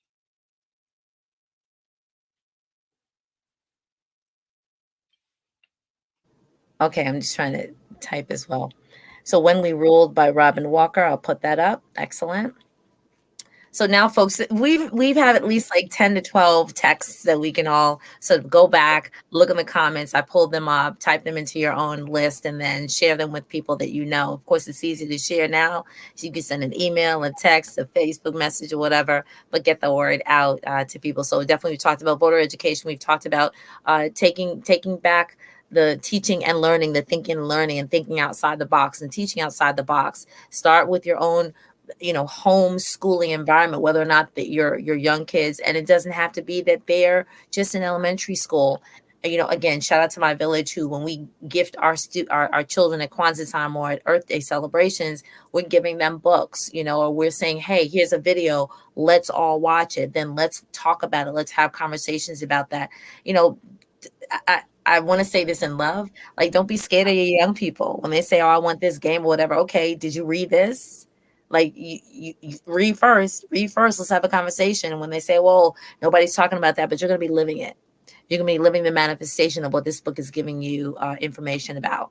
So you can't complain later if you didn't read now. You can't say, why do I have to do that without knowing what has happened before? The leaders, the babas, the mamas, the grandmothers, and grandfathers who have walked many miles in pain and agony and sweat and tears to make the life a little easier for you. Well, there's one other woman, a goddess. Her name is, she's an ancestor now, Dr. Barbara Sizemore, out of Chicago. I forgot Dr. Sizemore's book, but you need to find it and read it. Probably one of the greatest Black educators of this century. Her name is Dr. Barbara Sizemore. And she's out of Chicago. She was a principal of a school out there. She was a teacher, of course, in the Chicago school system. She was a part of AHSA, African Heritage Studies Association. You got, go on, girl, you just on it, huh? See, now I really know you're going to be cool with me. What? You're cool with me. You got Barbara's book, so you're cool. And one of the things that Dr. Sizemore wanted to emphasize was that, which this country refused to accept, is that our children and us don't speak English. I know we think we speak English, but grammatically we do not speak standard American English nor British English. And we are the only population in the world where the world refused to accept that we have a Creole or a language system separate from the dominant language system. We respect everybody else's Creole. We respect everybody else's language system separate from any other dominant group language system except that of the African Americans. There's this assumption that they forgot everything. They lost everything. We were enslaved for a shorter period than any other group in the Western Hemisphere. Do most people know that? Slavery did not start in 1619. It did not even start in the 1500s. A couple of hundreds of us was enslaved in the 1500s. We escaped into the woods and merged with the native people that was here on 2 occasions from the Spanish and from Walter Raleigh before 1619. We need to learn those histories. But that small population amalgamated and disappeared. The bulk of us who were here before Columbus's followers came, and those who came on those slave ships, read LaRon Bennett's Shaping of Black America. He says a chapter, and they call the chapter called The Red and the Black. And in that chapter, which was in the 1970s, he was talking about how the white folks decided to enslave all of the Black folks, the ones who they had brought on the ships, and the ones who were living here, because they all looked the same. And so we amalgamated. There's no distinct African population who was in the United States before the slave ships came in the 1500s. Those who were here, like my family, and I can still take you to the mounds where my people are buried in South Carolina in Oak Hill, okay, in the ancient fashion today, okay? You can look at my face and see who I am, all right? And my people who came from Sierra Leone and from Uganda and from Nigeria. So I know who I am, and I fight on those premises. We amalgamated with those who were already here and became one people. That's what the golden brown skin is all about. So we need to study history and erase the enemy's mystery. But the language thing that Barbara talks about is very important to understand, because I still don't write English. I never learned to write English. I don't speak English. It just sounds like I speak English. And once I was doing an interview with a magazine from the UK, And so I told them, don't change my grammar. Don't take my vocabulary and you do the apostrophe, you do the grammar. No, leave the grammar just as is. And when I got the magazine, I still have a couple copies around here. I didn't recognize, I couldn't read what I had spoken. Your own writing. Right. Because I assume I can speak English, but I don't really speak English. So let me do a little pushback on that. And I'm going to play the angel's advocate. Push as hard as you can so I can push you back. For those of you who are still watching, we have developed our own special relationship, which is why we're doing this little diatribe. Okay.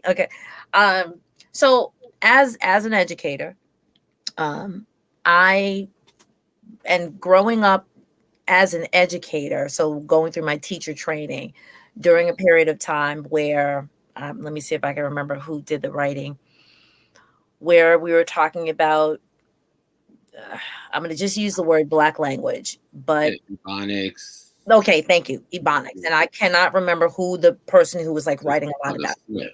His name was Smith. I remember his last name. We did a lot of research there, but a lot of others have done stuff on it. Yes, and so I remember being, and I went to I went to Connecticut College. I love my college, but I was definitely, as we say in our community, I was a chip in the cookie. So to learn, and I thank you to my big brother again, who would infuse me with Malefica Sante, and especially Dr. Amos Wilson. And so, of course, I would be like walking proud, like, oh, I got this. So let me show you what I know. And they would say, well, okay, that's interesting. We don't really know who that is, but you still have to present a paper like this. When it came to Ebonics and the teaching of Ebonics, I literally struggled. I struggled as a practitioner who was trying to learn the ways of what was the dominant culture and trying to find, well, what side of the line am I going to walk on? And so, of course, as what happens with us who sit in rooms like that, we're looked upon as to say, well, what do you know about? No, what is your take on this whole thing? Because of course, we're looking at you to explain all this for the entire community. And I'm like, well, honestly, it's the first time I heard about it from this perspective, like a cultural anthropologist perspective. So as I'm learning about this, I was like, well, I know, because my parents would say, speak this way so that you can get a job, so that you can, get your own home, or, move into communities where you're not harassed. And so I struggled with, should I allow my students to speak in the way that we speak at home? What I learned along the way is, when we're in class, this is the way we're going to conjugate our verbs. When I'm outside of class, I be going and I said so-and-so, I want you to be bi-dialectical. I want you to add on to your language. And I would say that. I agree with you. The problem is the disrespect of not recognizing that there is a whole people, the third largest African population in the Western Hemisphere, have a language system that the nation don't recognize as being a language system. Because of that, you can't educate their children because you don't understand what the problem they have with hearing and understanding your grammar structure, because they don't think your grammar structure and they don't speak your grammar structure. So if you want to teach them your grammar structure, then you have to teach it like you teach anybody else who you're teaching a second language to. And thank you. Dr. Greg Carr from Howard University. I appreciate you. Thank you. Yes. In class with Carr. The narrative has adult courses on history and will soon have. Absolute brilliant scholar. One of the most brilliant scholars we have out there. Excellent. Yes. Thank you. Because we know, even if you're from Italy, when you in America, you have to drop, speaking you got to learn this, what we call standard English. But people teach you that standard English, understanding they're moving you from Italian to that, okay? When it comes to us, it's like, what's wrong with you? Right. That's not ask of anyone else. Say that again. Yeah. And what's wrong with you? They taught us vocabulary, but nobody taught us grammar. You know, we were into the 20th, the end of the 20th century before people realized there's a grammar issue here. Right? You never taught us grammar. You taught us vocabulary. You really didn't want to teach us grammar because you didn't want us to read what you wrote and understand it. So you wanted us to have enough vocabulary communication so we could work and we can hear you, but you didn't teach us to understand your grammar system.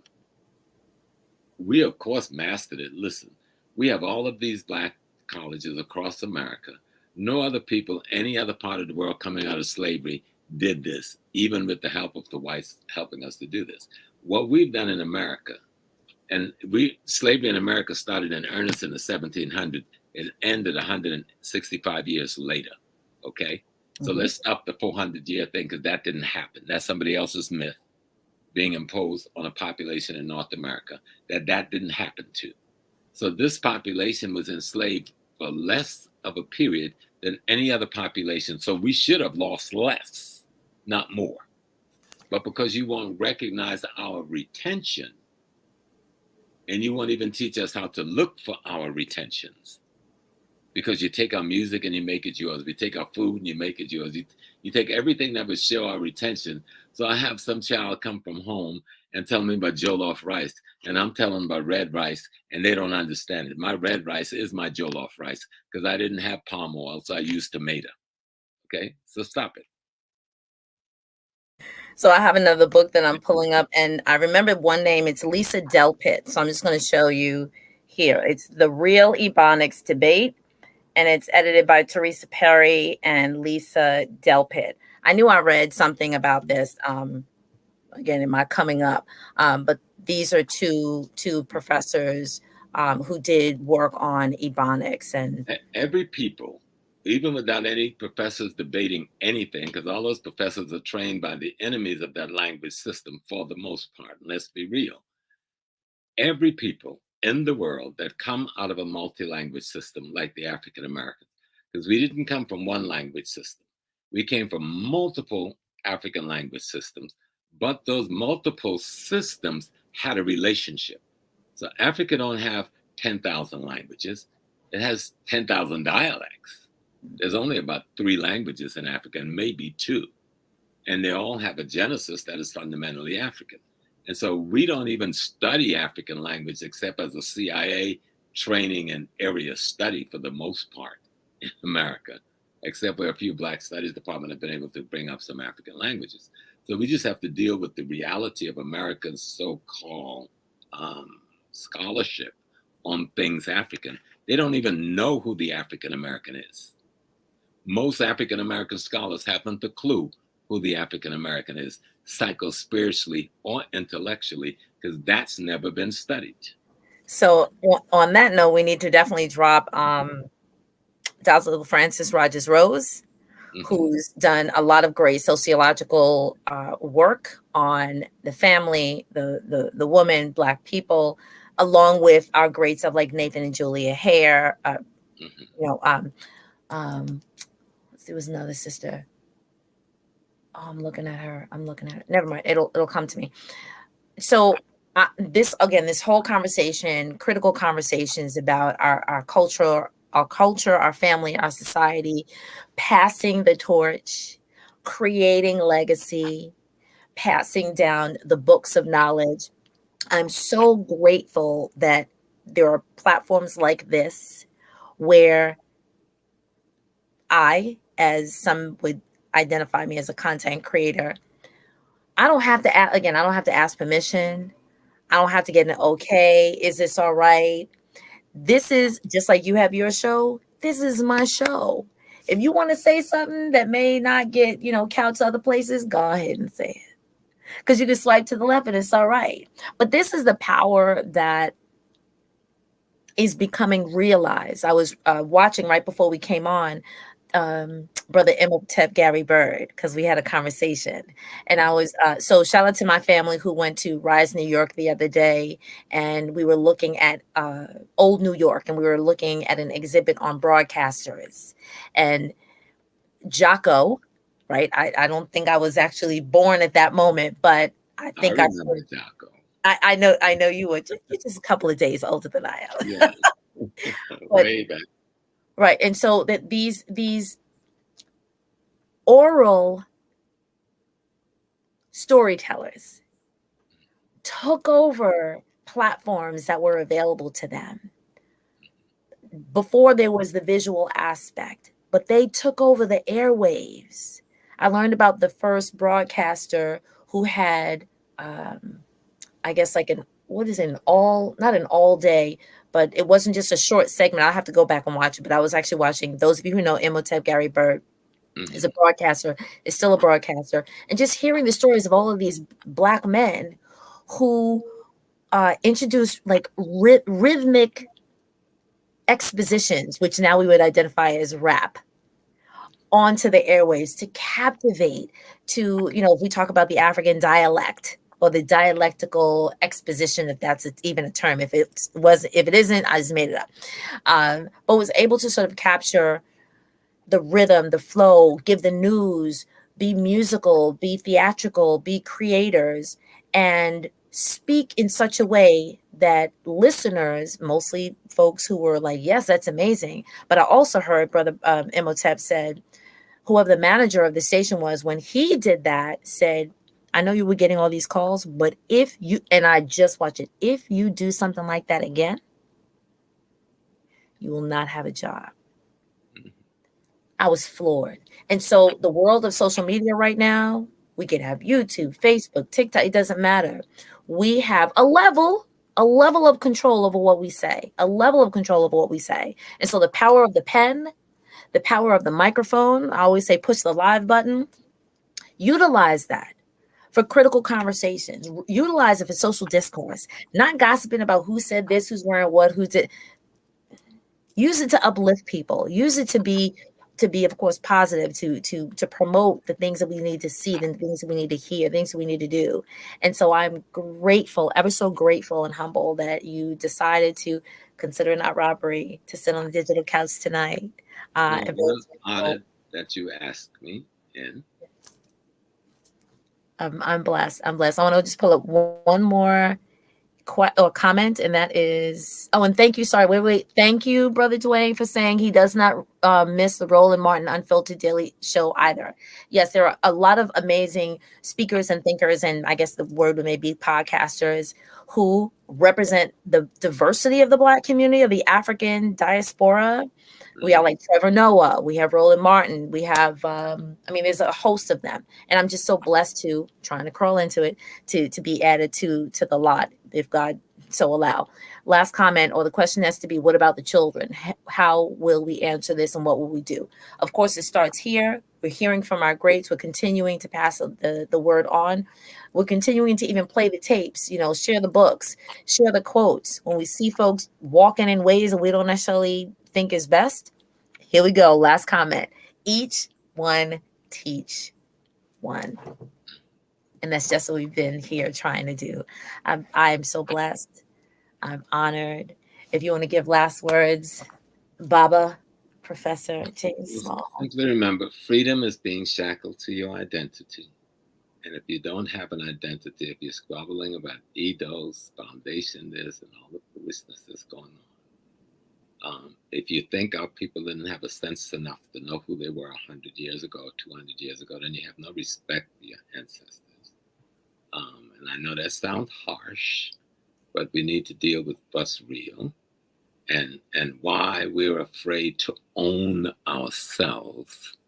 We were Africans, whether we came on the slave ship or whether we came before it. African people are the indigenous population of every piece of land in the world, including Europe and Asia. So there's no surprise that they were in North America. Please, you sound like children. If we were the Aborigine everywhere, we could get all the way down to Australia. which is closer, farther away from Africa than is North America and South America. Why not here?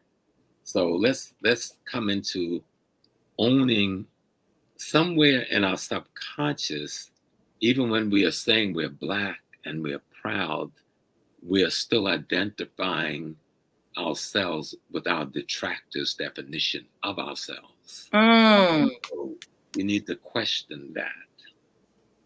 We need to question how to address that. And I think that's where my sister, who wrote the book Post-Traumatic Slave Disorder, Joy Degree. Degree. Read Dr. Degree's work. She is a psychologist who put the work in the research to try and address what's happening there, because we tried to pick it in the 60s. Remember, we had our natural hairdo, we had all our African clothes. Then how did we revert back to our pants being off of our behinds and walking around the street, calling our women the B word and disrespecting our mothers and fathers? What happened there? Is that going to happen again now? Now we're back to wearing the froze. We're back to putting on the African jewelry. Now we got all the beads around our waists. But let me tell you a little secret. The beads have nothing to do with sexuality in that sense. The beads are a way to tell whether you're losing or gaining weight or whether you've gotten pregnant. Okay. And it weren't supposed to be worn on the outside. It was supposed to be worn privately under your clothing. So that's another cultural thing we need to discuss. So that's why learning history is just so important, because you'll learn the culture. Then I'm going to say one thing about the Black church, because it always sounds like we're beating about the Black church. The Black church was the only sanctuary we were allowed for almost 100 years. So most of what was African in our retention is hidden in those churches. So we need to go to searching. It's in the music, it's in the dance, it's in the structure, it's in the auxiliary programs addendum to those churches. If you really want to find Africa in the Black American community, you can't say that in Latin America they syncretize, but then you won't say that in the Black community that we syncretize. Is our church resembling the white church almost in any way? No, because syncretism took place. We call it the African Methodist Episcopal. We call it the African Baptist Church. We call it the Seventh-day Adventist. But we syncretize the same way they did in the Latin America and the Portuguese America. So stop marginalizing the Africanism of the African American if you want to understand who he and she is. If you want to solve the problem of self-hate, you have to then identify who's doing the hating and why.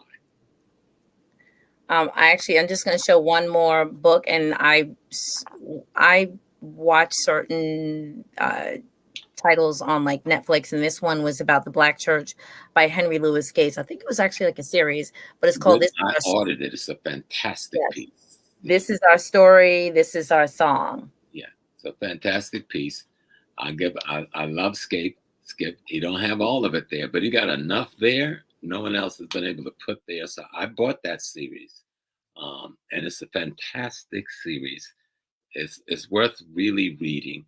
He left out really looking at the African retention the way it could, but you can use this series to see it. It's all there. It's all there. We are the only people who stop being Africans. That's the most ridiculous concept anybody ever came up with. We don't have a voodoo. Ask my root mama, my root grandmama who raised me, if we don't have a voodoo, whether we call it hoodoo or root or whatever, we still took our indigenous African spiritual system and we wrapped it in the culture we found ourselves in. That's what all peoples do under these circumstances throughout history. Why not us? Why not us? Excellent. So as we come into closure, this is, again, part of a new classes and session and series where we're doing thinking and learning, teaching, thinking, and learning outside the box. So blessed to have Professor Small be here to add to our agenda. Wonderful gems, of course. If you know, oh, wonderful, my sister from Florida, beautiful. If you, yes, give thanks, right? I love it. If you know of anyone else, and I'm starting to get like a lot of other great suggestions, who you think we can engage in critical conversation, I offer you to send me a message, and I'll communicate with you. Even Professor James Small has sort of recommended one or two other names who I've started to communicate with, who's in this line of work. It's important for us to continue to get the message out, continue. I'm really trying to interrupt, even though some people are sports people, I'm trying to interrupt Monday Night Football. Number one. Number two, I'm trying to be on all continents. And so if you think that this information is great to be on multiple continents, so we have people from the UK, we have, I know there's a brother from Ghana who's on here. So a shout out to you. You don't think I see you, but I know I see you. I mean, I see you. And so if you think that this information is great, please share it with somebody on another continent. Let them know, hey, subscribe to us on YouTube, subscribe to us on Facebook. If they have it, it's easy to get to YouTube than it's to Facebook. But share the information out. Please follow ProfessorJamesSmall.com, ProfessorJamesSmall.com, ProfessorJamesSmall.com. Give me a little brother Michael Imhotep, does that a lot. And continue to purchase, to invest.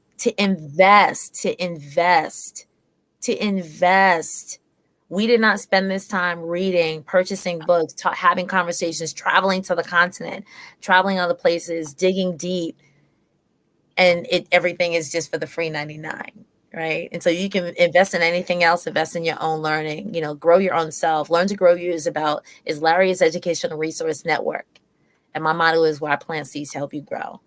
I empower entrepreneurs to leverage live streaming in order to market and monetize their message. By one of the things is doing like this: push the live button, engage in critical conversation, discourse. Things should not be behind closed doors, and some things need to be out in the open. Of course, get your mind right, get your thoughts together, but then bring it to the forefront and have it on platforms that currently are available and are free. And this one is one of them. On that note, I will see you all on the next go round. Again, please follow us and subscribe, and you'll see some more great people on the digital couch with Doriel. Peace and blessings, everyone. Peace and blessings, everyone.